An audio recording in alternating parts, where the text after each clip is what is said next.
and put a timestamp in the chat. But of course, if you can time yourselves as well, that would be amazing because unfortunately I can't control time. I think that is everything. Just a reminder to all of the observers in the room to please mute if you have your camera on, don't be disruptive. Equally, same goes for the speakers. Let's be nice and friendly with the facial expressions, I guess. But equally, if you can have your cameras on, if you're someone who's participating in the debate, I'm sure it'll add to the vibes of the whole thing. I think, oh, and obviously, if you have any POI preference, please state that before your speech. And if someone doesn't state a preference, defer to typing POI in the chat where possible. Now, I think that is everything. So without any further ado, I would like to invite the Prime Minister to open the debate. Here. Hi. If I could POIs in the chat exclusively, that would be great. No like unmuting, that will like throw me off a little bit. Cool.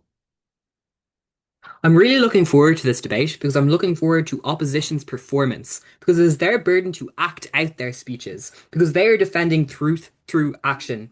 Therefore, if they utter a word, they are literally conceding to our side of the debate. What I'm going to do in this speech is two things. First, I'm going to explain the two types of truth that we're going to be talking about from opening government. Then I'm going to do my two cases. So there are two types of truth. They're the internal truth that you feel as a human being, and then there's just external truth that is objective that exists within the world. We say that like language is a necessity for both of those things. The first reason, or the first case in relation to internal truth is based on like epistemic injustice in relation to how it is that you are able to understand the world and why you are only able to understand the world using language. That is a prerequisite to being able to understand even the actions you take or the experiences that you have. Why is that the case? The reason is that the human experience is too complex for us to understand without some form of categorization or some form of the ability to condense things down into certain meanings. That is to say that there is ultimate possibilities within the universe. There are ultimate experience, like unlimited experiences that you can have.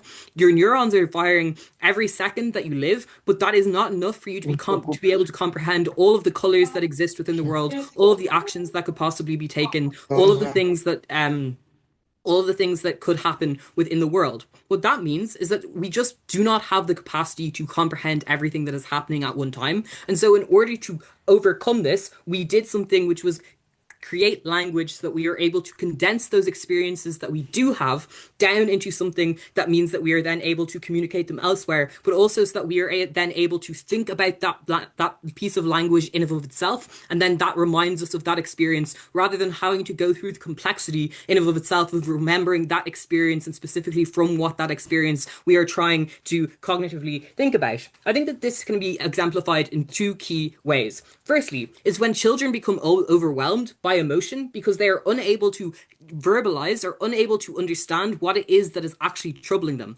This happens to a large degree, like all of the time, insofar as oftentimes children might get a cut in their knee and it might not actually be that painful, but because they don't know how to express pain or they don't know how to express the experience that they've gone through, they're just unable to ever actually express to themselves what the feeling they're feeling is. And so what happens is they over exaggerate what that experience is, and that is no longer truthful. On the comparative, when you have language, you are able to accurately describe not only to yourself but to others the experience that you've gone through. I've got a small cut in my knee. It kind of stings a little bit. Therefore, you are better able to access the truth that you are feeling and you don't confuse yourself within that action. The second is the types of languages that other cultures use and cultures more generally use. That is to say that oftentimes within certain languages, there are different words that are used in order to describe different experiences, which means that there are some cultures and some peoples who have just a broader range of emotion than we do. So whereas in some cultures there are only words for happy and sad and medium, in others there are different levels that you can go up to. Therefore, the ability for them to experience those emotions only exists when you have that language to describe it. We think that what this means and the implication of this is that language is a prerequisite for us to be able to internally rationalize the world around us, whether that be the experiences that we have, whether that be the things that have happened to us or the things that have happened to other. Therefore, it is a necessity to have this before we have experiences in and of themselves. Therefore, language is incredibly necessary and the most necessary to be able to access any truth or any circumstance that anybody will ever be living. Before I move on, I'll take closing.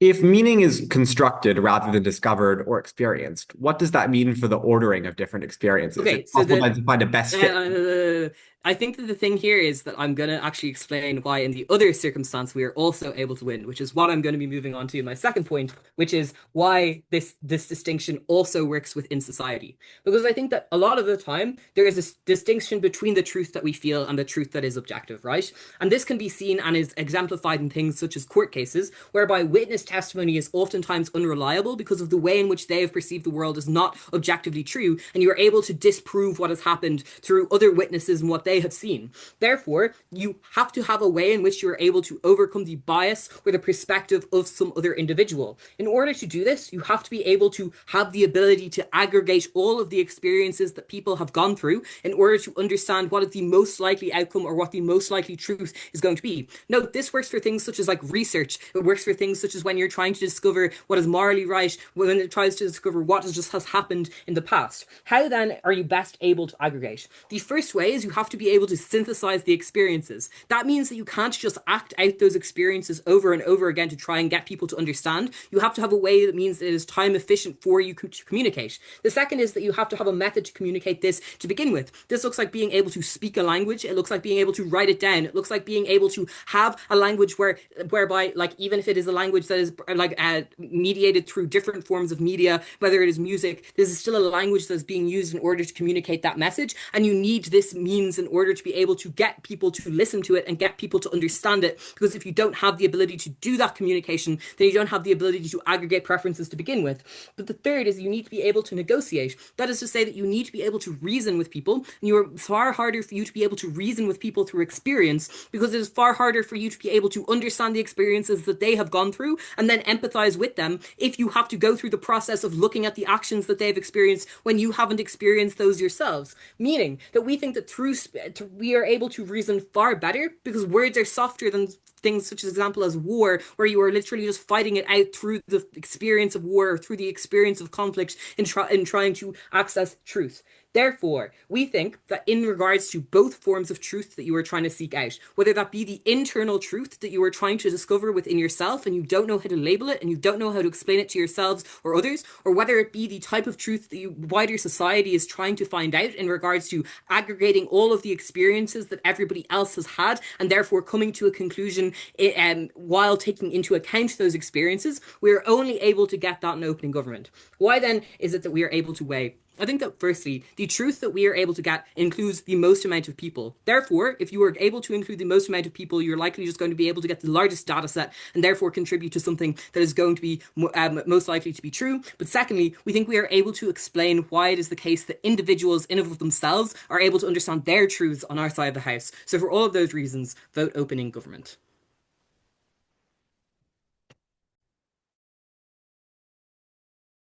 I'd like to thank that speaker for that very fine speech and call upon the leader of opposition to open the case for their side. Hear, hear.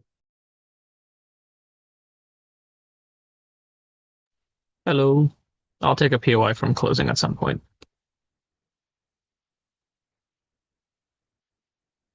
This debate is fundamentally a question of what is truth. And the info slide and our two thinkers have offered us two conceptions. Derrida tells us truth is contextual, hence it is always relativistic to some sense. Mishima tells us that truth is material. It is brought about through observed experience and action. This debate also has some tangible questions as to what is language and what is action. I'll just define this very quickly. I think language is communication with an attempt to change what someone else thinks or a relaying of what you are thinking. I think actions are things that happen sensorily. Sight, sound, view, things are immediately felt. Speaking can be a form of action, but language itself is not a thing that happens because the attempt to formalize actions. Hence, action is more biologically based, whereas language is more processing based. We're going to run three large ideas from opening opposition. Firstly, if truth is contextual, I'm going to explain why post-structuralism and its offshoot brother postmodernism is self-defeating by nature. That is to say, it is internally uncontradictory as a valid method of uncovering anything, let alone truth. Secondarily, if it is also contextual, we ought to defer to Mishima's definition in a majority of instances, for if truth is relativistic, it then becomes a moral question as to what truth should be, meaning that even in their best case, we still should defer to Mishima. And finally, why if there is an empirical truth, Mishima is just correct and Derrida's observation on language is factually wrong. Firstly, why is truth contextual? And I would just note that I think Derrida reverts back into absurdity, and so do all postmodernists and post-structuralists by their nature. And the simple claim is that it is a truth by itself to claim that there are no truths. It is a self-fulfilling linguistic and philosophical theory. You are not uncovering or discovering something, you're often making self-aggrandizing claim that there is no truth. This often means that in many instances, when you're engaging in this sort of discourse, it often begs the question. It always defers back to itself because it has no truth beyond itself that it could even defer to or consider legitimate. Notably, any criticism of beyond it can easily just be absolved by just being like, it is not correct. It's like the nihilism of linguistic theories, right? But this also means the definition that Derrida uses themselves and the words that they hold are also unable to hold any meanings insofar as they're unable to fulfill the things that Derrida claims them to be. I.e., Derrida uses certain words, but according to Différance, these are words that ultimately carry with them an ultimate multiplicity and repetition of meanings of what they could eventually be, which then leads to the logical conclusion of the relativity of Derrida's argument ultimately deconstructing itself, which is logically flawed and hence just can't be true, which due to logical incongruency, we should just reject as a theory of language and truth entirely. Secondarily, though, if you don't buy the first claim that Derrida deconstructs themselves, let's see. Under contextual truth, what becomes truth is a moral question. This is because if we have to pick which conception of truth to operate under, we often end up picking the one which we think should be the one we should be operating under. And actually note, this is what underpins a lot of Derrida's intentions or other post-structuralists who are trying to comfort this. I.e., they often try and find ways to displace truths in order to forward their own conception of moral goodness. This is what Foucault and Lyotard often did when they were often trying to break down things of meta-narrative, but they often ended up falling into their own meta-narrative of there is no meta-narrative. That is to say, they're often just trying to push forward their own conception of how the world ought to be. Why is it better to have a fixed truth based in action rather than truths that can be displaced throughout context? That is to say, if everyone were to adopt this, why is it better to believe in Mishima's conception? Firstly, it allows us to build upon knowledge rather than reject them outright. And often this is the basis of things like science or even things like maths. The only reason we accept or acknowledge these truths is because the bridges don't fall down and they do actually end up healing people. This is why it is useful to end up believing in fixed truths rather than contextual truths, because then we are more likely to apply them into specific practice. But secondly, it is just easier and provides us directionality. The reason for this is that when we operate under Mishima's conception of truth, we're able to unlock the mechanism of displacement and criticism that Derrida themselves wishes to use, i.e. the primary mechanism of difference is contrast, and it is when people have different external truths rather than believing the same contextual truths is when we allow them to come into clash with one another and end up forming the third or more progressive truth that we want to end up pointing to. Like, it's all Hegelian at the end of the day, bro. Notably, I think this argument that ends up saying that even if Derrida ends up being true, and truths are all contextual, under Derrida's own definition, we ought to contextually refer to Mishima's definition of truth in the majority of instances, hence we should just prefer Mishima's definition. But before that, POI. God is truth itself. If we didn't have the Bible, which is language, we wouldn't have truth. I'm not sure that's true. I get hurt. I don't need the Bible to tell me I get hurt. I help someone else through my action, and they feel better as a result of that action. Like you can see them smiling and stuff like that, and smiling makes me dopamine feel good without them even having to translate or communicate with me anything. Why is objective meaning derived through action then, which is the final claim under Mishima's conception, and why it is not egregious and why it's just empirically true, which is, the definition of truth. Firstly, there are individuals who don't use language but still have meaning. This is because they often suffer through things like aphantasia, or they have specific mental blocks that don't allow them to speak or communicate with other people in ways in which they would definitionally categorize as language, or at least what Derrida was at least referring to. And these are people who still clearly show aspects of being able to find things in the world or things that are meaningful to the world, to be able to make decisions with the usage of language. If you want the mechanism, Eli can cite you some more complicated linguistic studies that prove this thing. But it also note animals work on this basis too. For animals who don't have basis of language, they're able to make inferences as to how their experience felt. I.e., this thing specifically hurt me. It gave me the biological reaction of pain that is occurring. Hence I should not go near the fire. They don't communicate with language, or they communicate with anyone else through their language. Their internal thoughts are built up to the experience and action that they themselves have felt. Secondly, the same words can mean different things to different people and can create different words in context. Comparatively, actions can communicate clearly without having to defer back to language again. That is to say, there are universal languages such as things like pain or pleasure. Words, by comparison, have to be justified through other words. As in, when I say I am hurt, that could mean emotionally or physically. And on the comparison, when I just show you an image of like my bleeding arm, for example, or like my arm has been cut off, there is a truth that is conveyed through that action because we're able to infer what that action is meaning without having to do it. Notably, the way in which we're able to understand that also comes through the action of, I have felt pain before, I know that that person bleeding probably sucks. This is also why simplistic language that children don't have access to aren't able to relay truth. When a child says, I am happy or I am sad, they aren't actually communicating what's in their head, even if they do, because there are certain aspects of emotions or experience that they're feeling which language just isn't able to fill. And thirdly, it is just from living through that context we're able to infer how language is able to resolve through that context. It is also how we resolve meaning from it. That is to say, we cannot recontextualize different meanings of the word without having to point towards the action. It is when two people from different countries point towards an apple and we have the sensory and physical experience of recognizing we're talking about the same thing that we end up reconciling differences in language without having to end up defaulting back to language in the first place, which without the action we won't be able to. This is a great thing. Oh. I'd like to thank that speaker for that very fine speech, and I'd like to call upon the Deputy Prime Minister to continue the case for that proposition. Hear.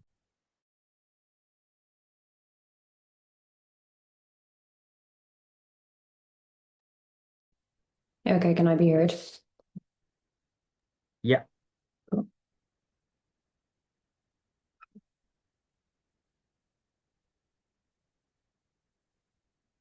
Okay, first to Rob's intro, note they said words, but beyond this, I think like Rob's actual contextualization that he provided during this debate, like applies irregardless of whether the analysis that we got out of the last speaker actually applies, like i.e. whether or not like it is self-defeating, whether or not truth is actually contextual, or whether truth is universal, because he like told you necessarily that it works on like two levels, that truth can be contextual in some circumstances and that it can be universal in other circumstances. It is sometimes internalized, it is sometimes externalized, and we have to find it on the aggregate, on like mass experiences. So I tell you like Rob gave you like 2 points that necessarily interact with this. Beyond this, actually, sorry, I'll just respond to like what they said at the end of their speech firstly, about how like actions allow you to communicate more clearly, like there's differences in language, there isn't differences in actions. I think like this is just a significant misinterpretation of what it actually means to create a truth through action. Like necessarily, they tell you there are universal languages like pain and pleasure, but this is necessarily incredibly subjective, i.e. like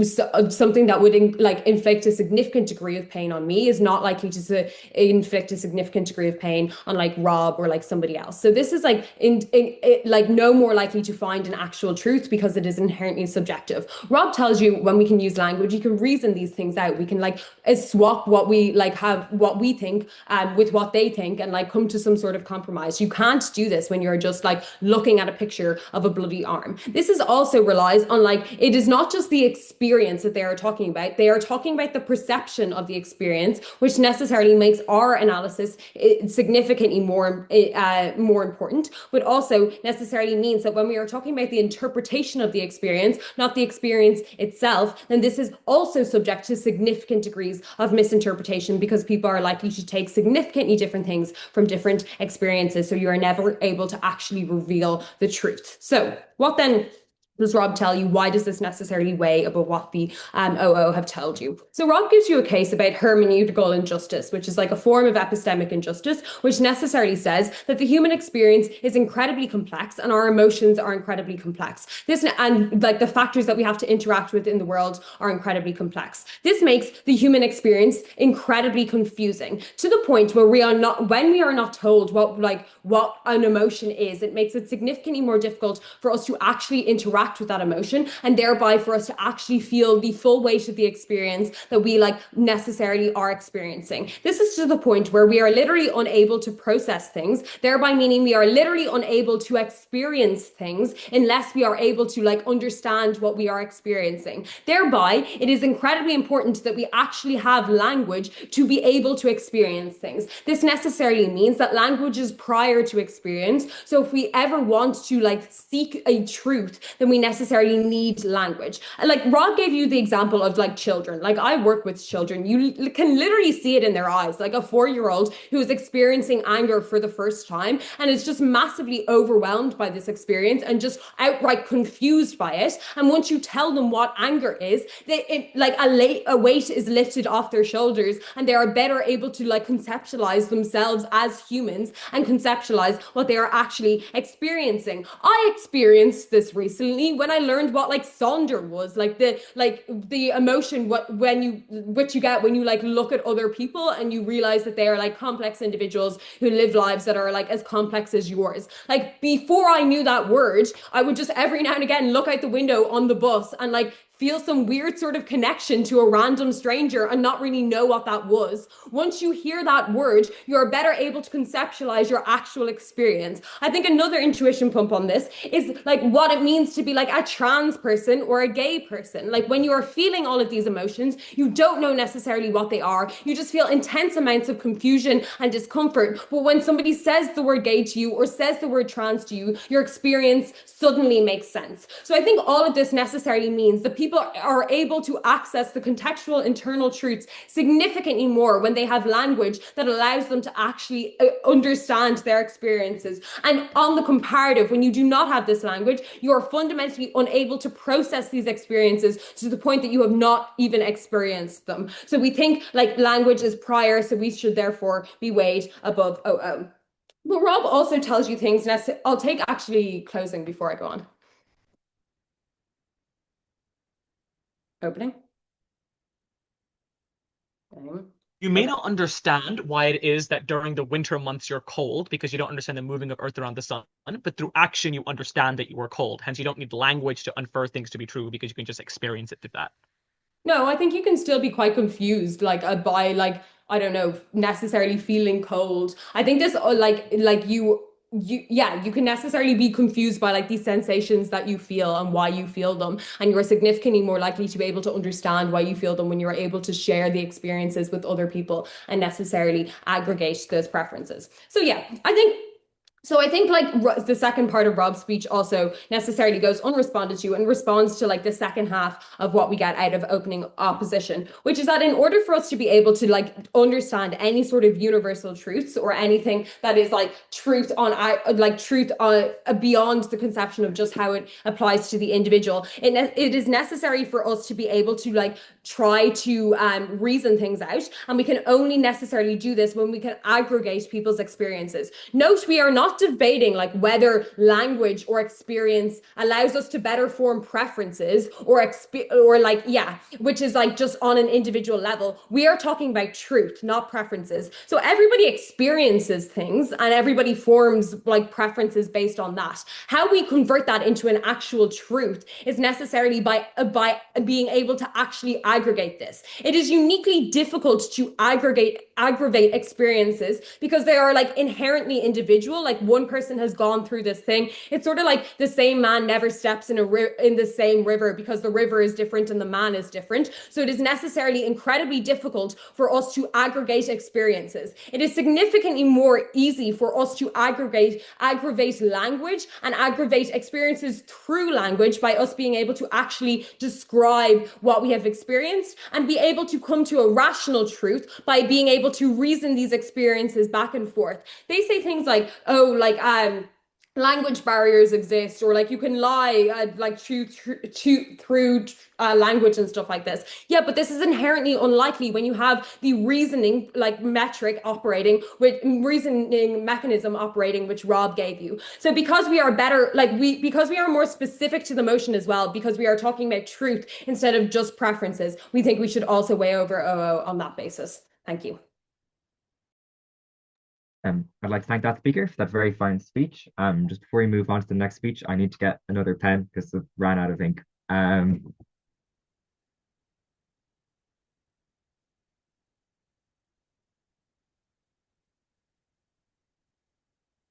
This one looks like it works.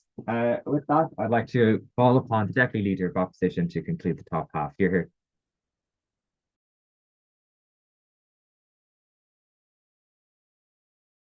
Okay. I also take POIs verbally, please.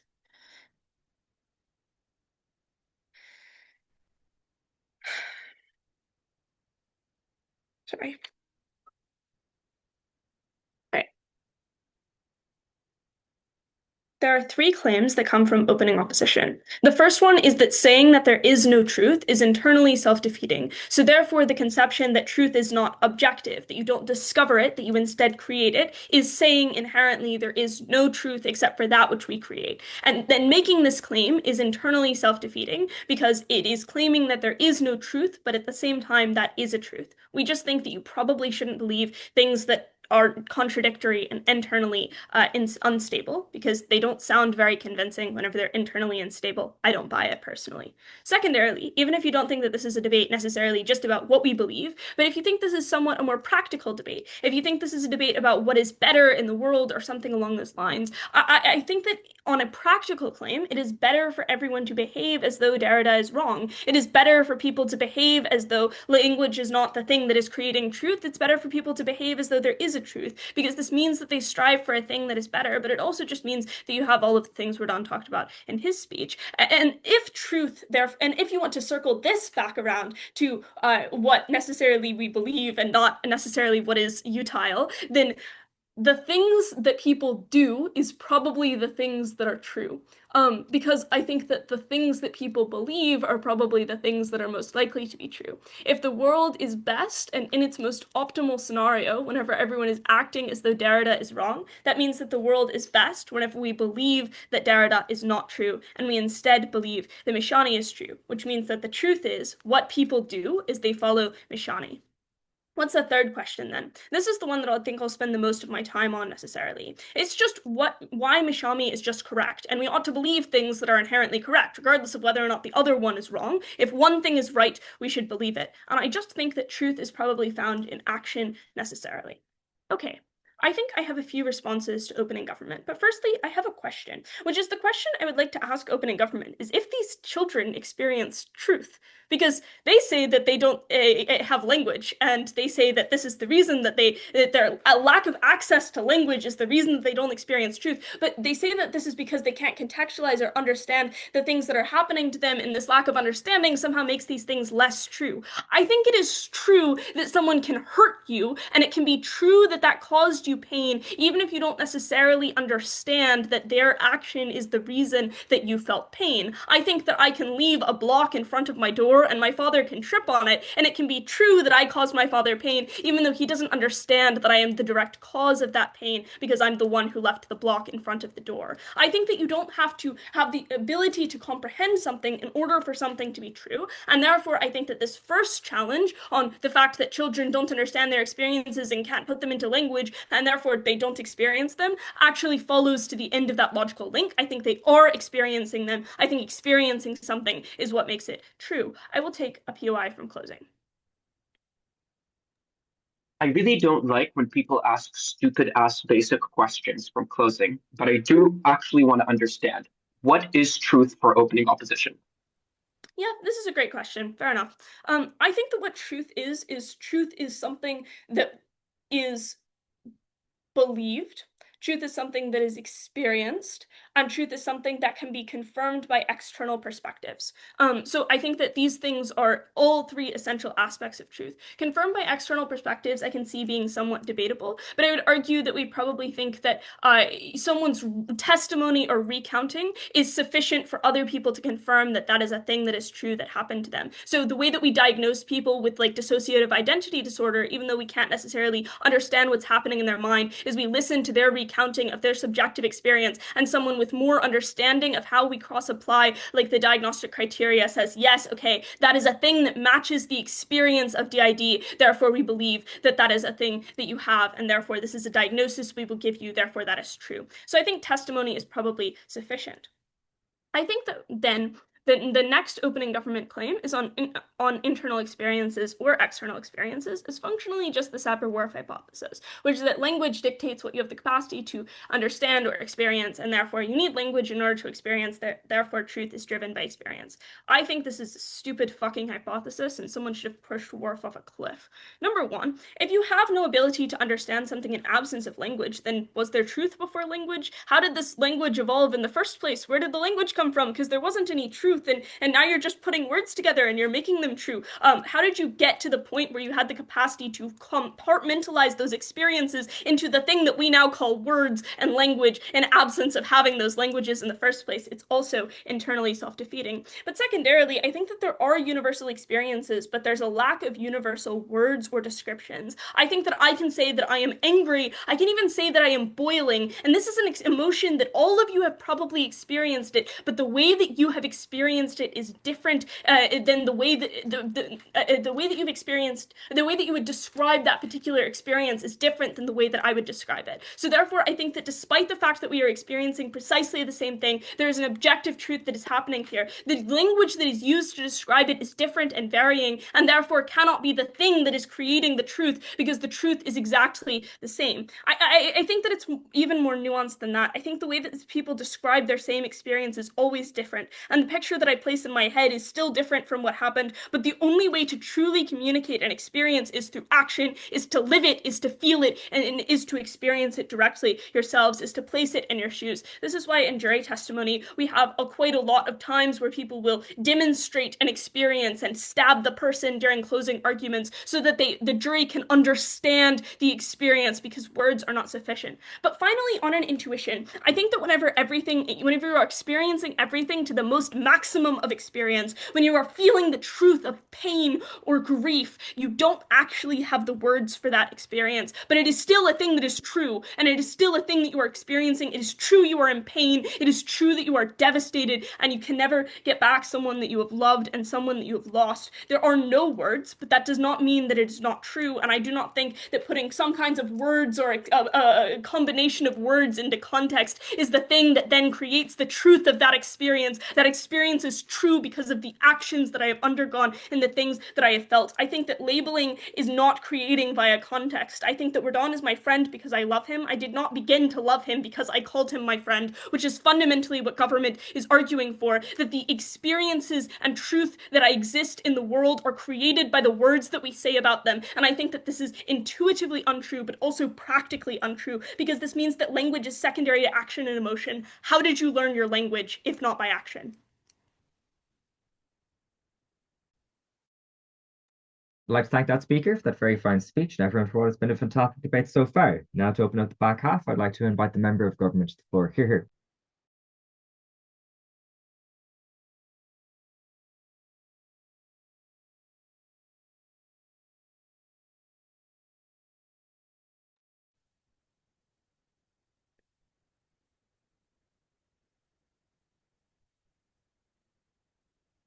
Oh,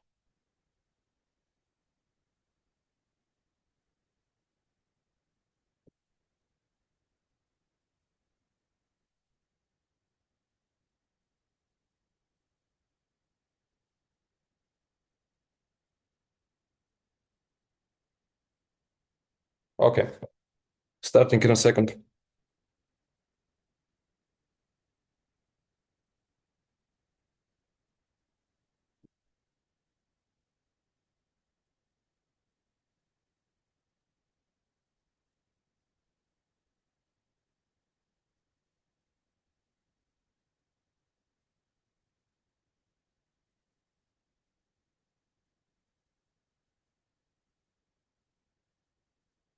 Okay.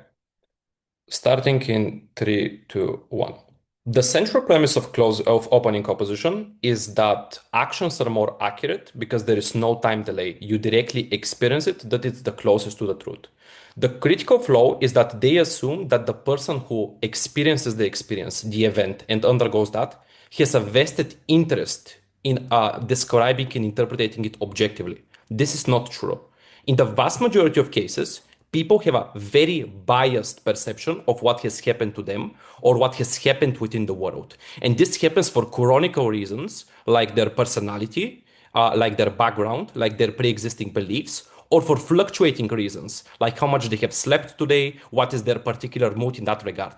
You could have an argument with your girlfriend in which you are very constructive. But if she has a pre-existing traumatic background that makes her overly sensitive or biased towards not wishing to be agreeable, this means she radically differently interprets what you have gone through. So it either happens intentionally as an ego defensive mechanism, or it happens subconsciously, which means that there isn't a directly established link between action and the truth itself. The second thing I would like to claim is that opening opposition is right. There are certain cases for very simplistic experiences where you can deduce the truth because it's an individually experienced thing, right? For example, how the weather feels, how you feel today physically. But there are two exceptions that happen very commonly within society that cannot be described because they are necessarily communal experiences. That is to say, like truths that affect every single person on this earth.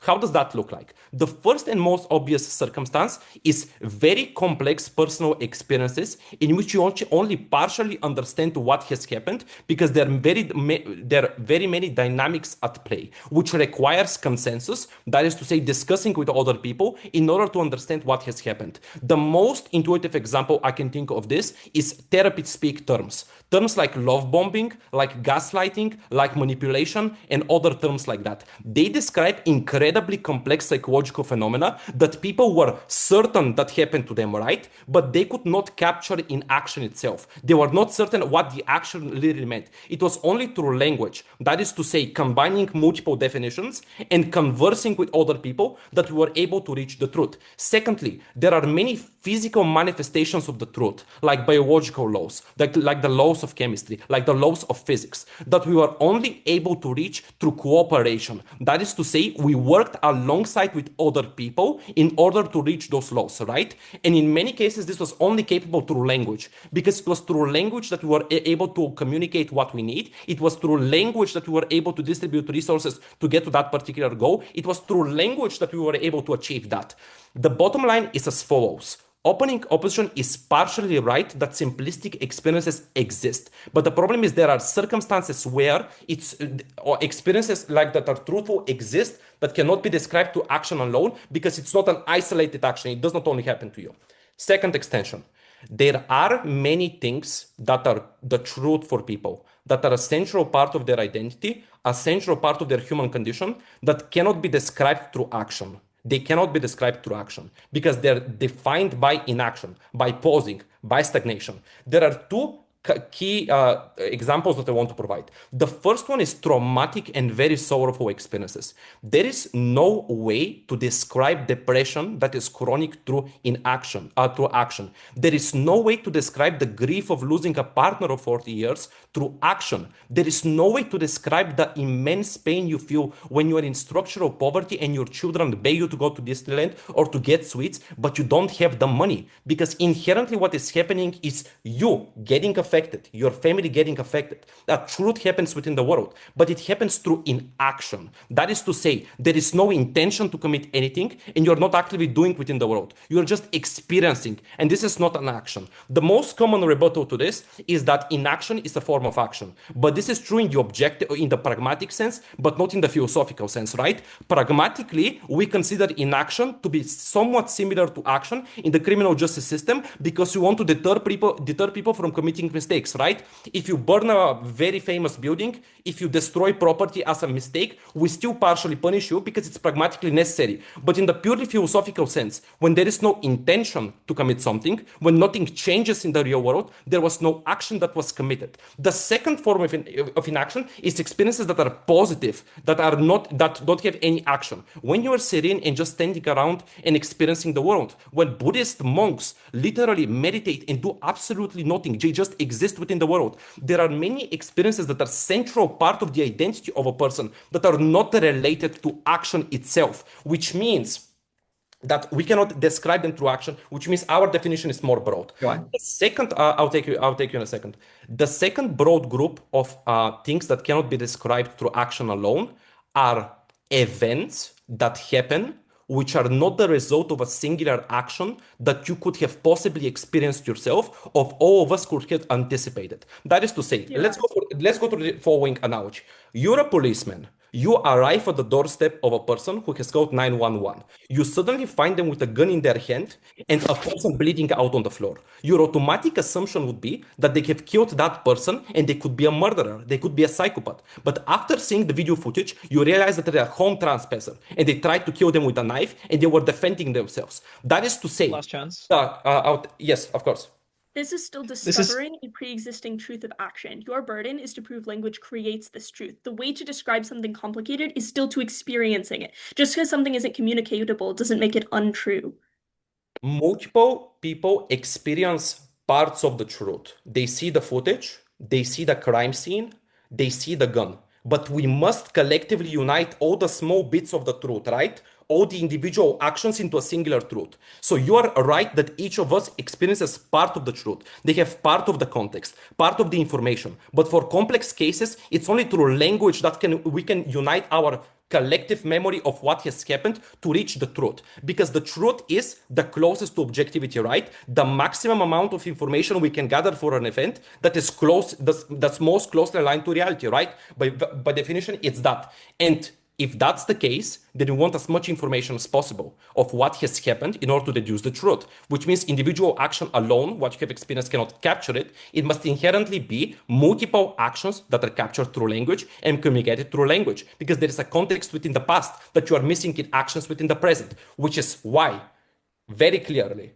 we have experiences that can only be captured through action because they are inherently in action and that are inherently complex. They win on some cases, we win on more cases. Go.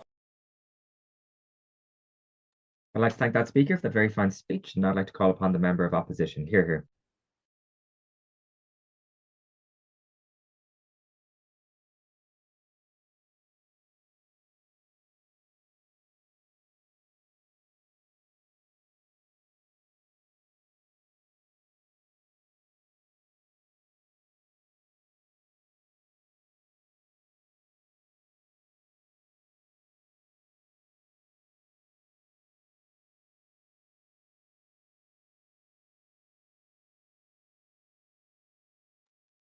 Can everyone see and hear me okay? Yeah. Great. POIs as you wish.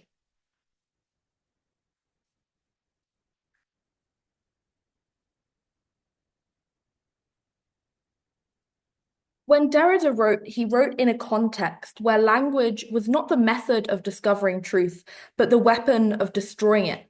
It was the tool of governments for social control who told you what it meant to kill or love or be a certain identity, and they used language to distract people from what their day-to-day experiences were. The problem in this round so far is that people have forgotten about the element of power in what truth means. This isn't about an individual on a self-seeking truth mission and how they find it or communicate it in the world, but who gets to dominate what truth is, how we find it, and who gets to ultimately have the final say on what it is. Our extension is going to be why language is a tool used by the most powerful to distract from the truth of experience. We think that this is better able to fulfill the burdens of the motion by explaining, in line with Mishima's theory, how language detracts from the realities of truth, why it often distracts people, focuses on concepts and abstractions. Who are the people that we think control language? Firstly, often there are people who just standardize language. And the reason that this matters is they get to decide what concepts or what objects are real enough to warrant having a word or meaning ascribed to them.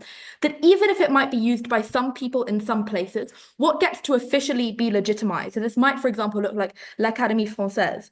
And what this results in is things like there not being an officially accepted singular they them pronoun, for example, formalized in French. And when this becomes pushed as what people use, they implicitly, psychologically, through repetitive use, begin to understand what is something true enough that it warrants communication.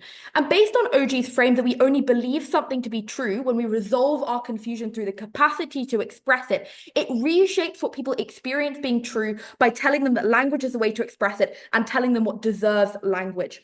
Second, Governments and people who are seizing power are able to push reinterpretations of existing language to shift truth. This looks like state propaganda, as was around when Derrida was writing, that told you what, that changed and pushed things like doublethink in their media to change what you thought was real and what you perceived as real around you. So this looks like calling millions of civilian deaths merely collateral damage in war, or torture only enhanced interrogation, or murder a place of re-education. And these types of language use pre-existing connotations to reshape what truth was, because when people didn't see something in their day-to-day realities and the only way they engaged with it was through the words began to reshape what they knew to be true, because it was pushed all around them. It used meanings that they already had and existed, and now this thing became a concept detached from the reality, but rather something they only understood through what the state told them was most realistic. And these work, again, because of the cognitive reliance that opening government frames. If you are continually pushed to move away from the actual experiences and only to understand and express things through the language that you have, you often move away from what you believe to be true. Third, even when it isn't authoritarian states or state propaganda, it's academics like Derrida himself who get to claim an authority on how to construct truth. This is because, as our opening alludes to, but doesn't go in depth with, not everyone has an equal grasp of language. But this isn't just that there are people who speak different languages, or that some people don't use language, but rather that you can claim different levels of authority on language, i.e., I spent years understanding a specific text, and therefore I can claim to know the meaning of each word in there because I've read it in a million different contexts in a way that you never can. Or because I speak 3 languages and you only speak 1, I have words to express things which you don't even know about, and therefore I claim more authority. And what this means is that there are certain people through this theory who claim a monopoly on constructing truth. That is to say, even if there isn't a truth for them to uncover in text, they get to be the ones who lay the blocks of what that truth is, because they are the only ones with the sufficient knowledge of language to understand it in that specific context, because they have spent so much time understanding it. And the implication of this is truth doesn't get to be constructed by everyone, but only those people who have these specific contextual understanding through knowledge, through education, through years of understanding. Before moving on to what the implications of this are, I'll take a point from opening. I think that your point is uncomparative. Tyrannical governments also control your experiences and manipulate how you make them feel to more or less degrees. On our side of the house, language allows for negotiation, which means that violence is able to be There can avoided. be some level of control, but there is no cognitive control like language. That is to say, I can try and change your experiences by putting a wall up between you and the people who I'm murdering, but it is very difficult if a publication gets through that is happening. The way that states convince people it is not is through language. That's the way they control minds. It's a double think they use through language, and it doesn't work as effectively with experience because you can't control every facet of everyone's lives, but you control their minds through language. What does this mean when language is continually constructed and shaped in this way? The first is to conclude that language isn't something that consistently rises up organically. There has been an assumption so far that people create and construct language and it becomes their tool to find truth by the things that they experience and need a word for. So I see something in the world like this water bottle, I decide we need meaning for it, and that's how I eventually construct the truth of what that is. But that often isn't true, and it particularly isn't true for truths that really matter, that aren't just truth about what do we call X thing which we all agree that exists, but what is legitimate? What is a thing that we need to describe? What is a truth about a belief or something that matters to us? What is a truth about a government action? But crucially, over consistent use, this becomes a heuristic for understanding the world, and it completely abstracts you from physical reality. Because the more and more you use a certain word, the less and less you remember what it refers to. So the less and less I remember that a pen corresponds to the tangible thing that I hold in my hand, and more does the word, as Durkheim says, the totem, replace the meaning that it represented in the first place, which is why you ultimately erode it.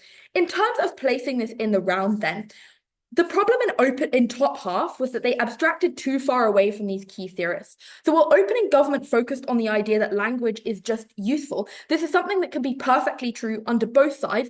And as our opening astutely points out, it's unclear why you need communication to get you truth in the first instance. Notice that this motion is about primarily. There can be instances in which language is useful to you in getting some truth or experience matters to them. But if we want to explain the instances of trade-off of why it is primarily one over the other, it's it's critical we understand where one takes away from the other. And it's this aspect of Mishima's theory why language consistently, through the power holders who control it, detracts from the reality of experience, which is why experiential truth is the only one that matters.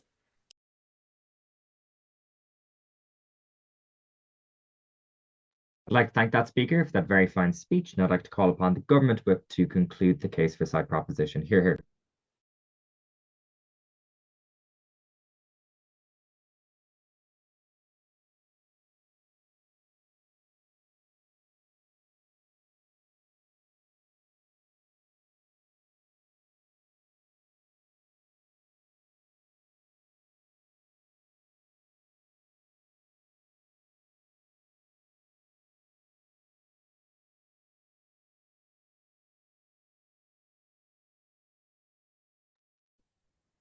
Okay, can you hear me well? Yeah. 3, 2, 1. I'm going to start by winning this debate on rebuttal to both opposition teams. I want to start by observing what metric all teams in the round accept for what is truth. It's very nice that it wasn't contested. The metric for truth in the round is accuracy. If there was an omniscient, all-knowing observer of the world with no biases, what would they report about the situation of the world that they see? And if they had knowledge of all the inner worlds of people, how would they report the experience felt by them? This is the metric all teams accept. Accuracy is truth. First, let's start with, I'm going to talk about two clashes in this round. First, what medium streamlines information in a way that is more accurate, as in, even if one medium has more X and Y, which picks X that is accurate and disregards Y, which is inaccurate, in which both oppositions makes the claim that language fails to choose between information that it absorbs, what information is accurate. And the second clash is which medium between action and language absorbs more information to begin with, which is where OG is stronger. First of all, let's talk about which medium streamlines the information that it absorbs more. Opening opposition's argument here is twofold. The first thing that they say is you have to construct a language. And so the deconstruction theory means that if you constructed the language, that action was an action which created the tool that enabled us to see truth. So the thing is contingent on that. The problem is that that's like saying that if I create an AI, every one of the AI's results and outputs is something that I created directly. No, an action can lead to a tool which produces truth. Constructionism isn't enough to explain why we don't create a new tool which is able to allow us to explore the world in and of itself. The more important claim is the idea that we are able to distort reality through truth. There is a sense of directness about the experience you go through, which language distorts.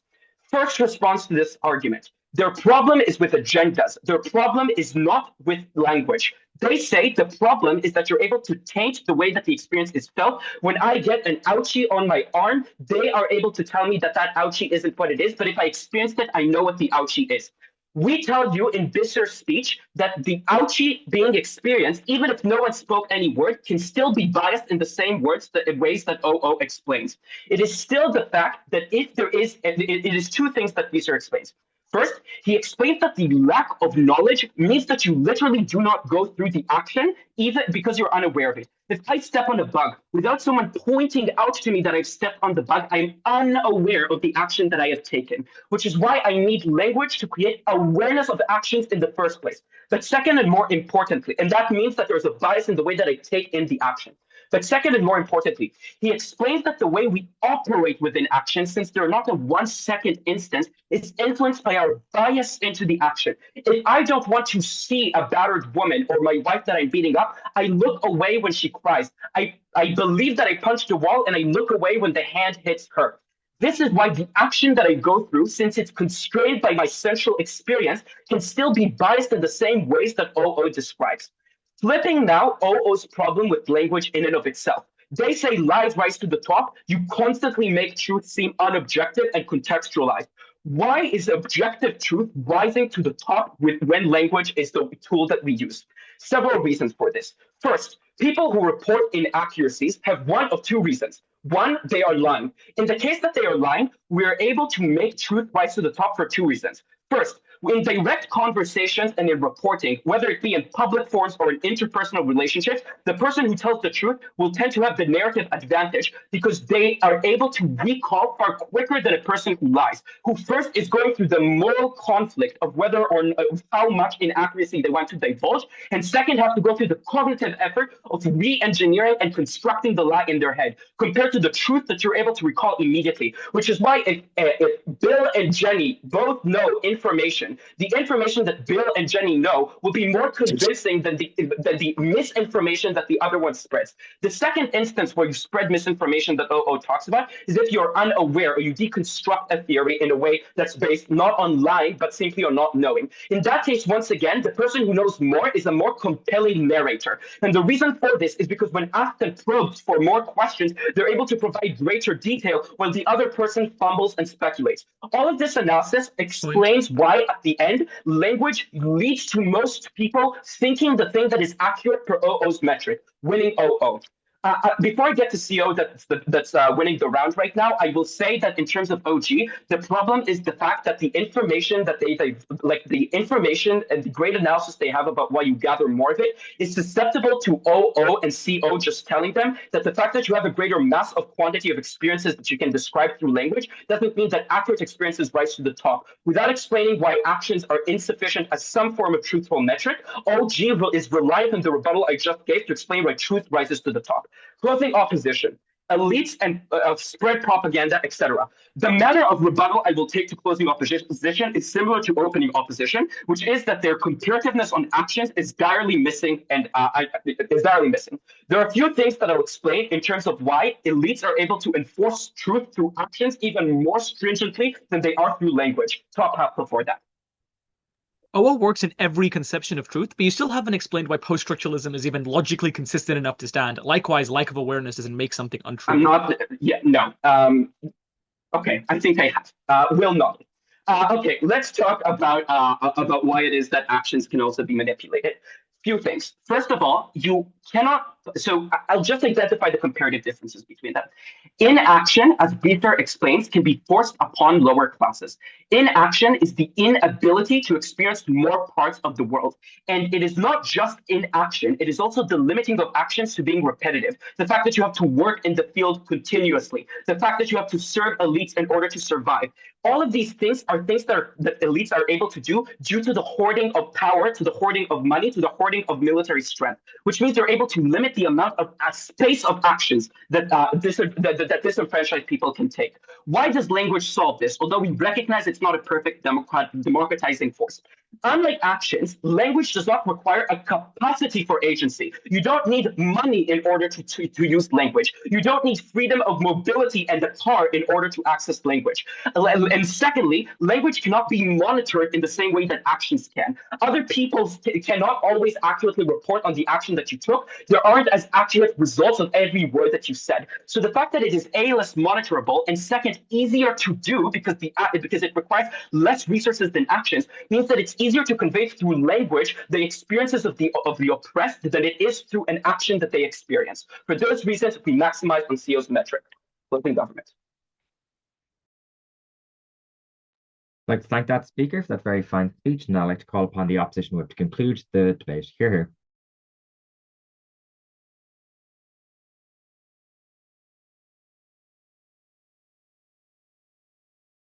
Can everyone hear me? Yeah.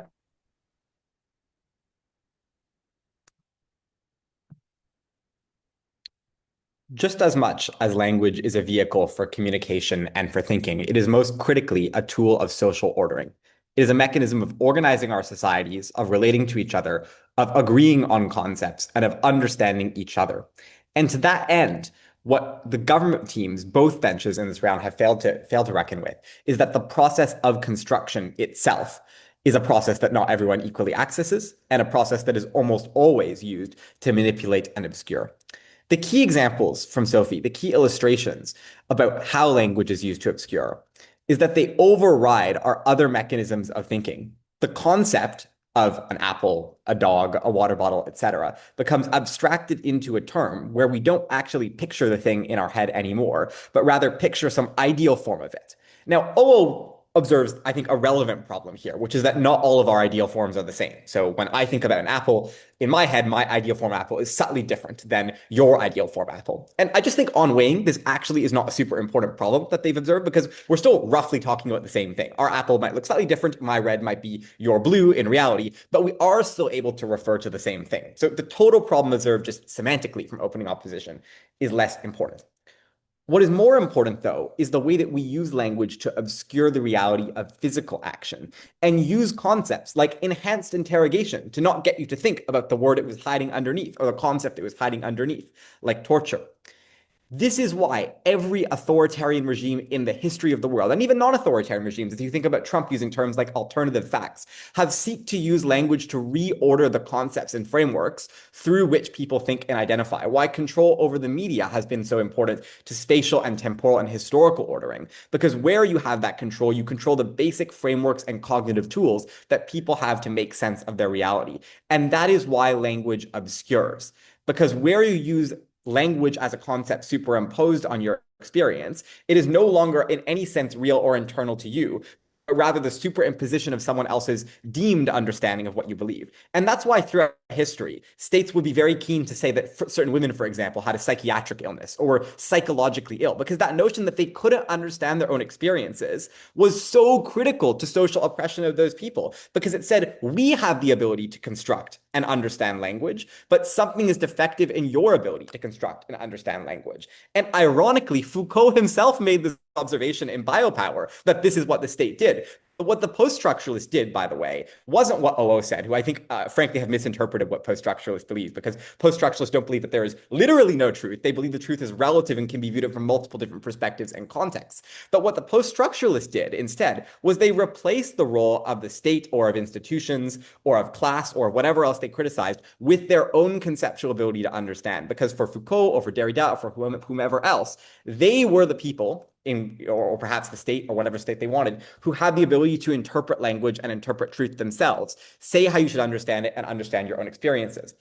Now, what CG does here is they go for a practical claim, which is to say that people are too epistemically certain about what's going on, and they ignore the fact that they have certain cognitive biases towards their thinking or can't fully understand a situation. Here, I think they're conflating uncertainty about literal metaphysical truth from uncertainty about what's going on. Like, if my friends have a conflict as between them, I will not jump to conclusions if I have incomplete information, not because I don't think we have metaphysical truth or because I'm not a moral realist, but rather because I just don't know all the facts, and not everyone might have observed all the facts. I just can't know what's happened. But that is not a situation where there's no truth, because the conflict still did occur somewhere in the universe. It happened. We just did not experience it or have the tools to relate to or understand it. And so in that context, I don't understand why the comparative in the debate is actually relevant to the social action. Similarly, it might be true that if someone was bleeding out on the street and you came to the body, you can't know what's happened. But that's not because you lack the language to understand it, or it's not because the action failed to express something.